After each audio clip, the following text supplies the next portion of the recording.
Hey guys, welcome back to HelpClick. In this video, I'll be showing you how to use Visa gift card on TikTok Shop. But first, check our special offer in the description. So, let's get started. So if you want to use a Visa gift card here inside TikTok Shop, well, the first thing that you want to do is you want to understand how Visa gift cards actually work. Now, the thing with Visa gift cards is they work like any other card out there. Now, the thing with this one is you just need to add a debit card or credit card into TikTok Shop in order for you to start using it. So in this case, let's go open up TikTok here. Let's go and access the shop section. Now inside shop here, you want to go and click on your cart at the top right of your screen. And from here, you should be able to see all the items that you may want to buy. Let's go and close the pop-up here. Now, next thing that you want to do is you want to go and click on checkout at the bottom right.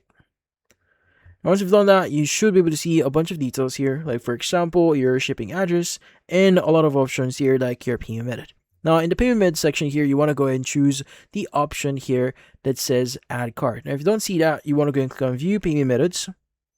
And you want to go and choose the add credit or debit card here. And as you can see, Visa is supported. Let's go and choose that one. Now, once you've done that, you just need to add the following details. Now, card number, expiration date, and also the security code and the card holder full name.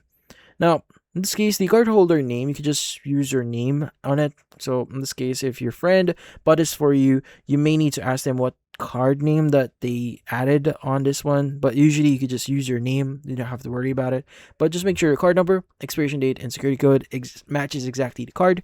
Go and click on save, and you can go and start using it in your purchase. And that's about it. So if you found this video, hopefully hit the like and subscribe button and watch our next video.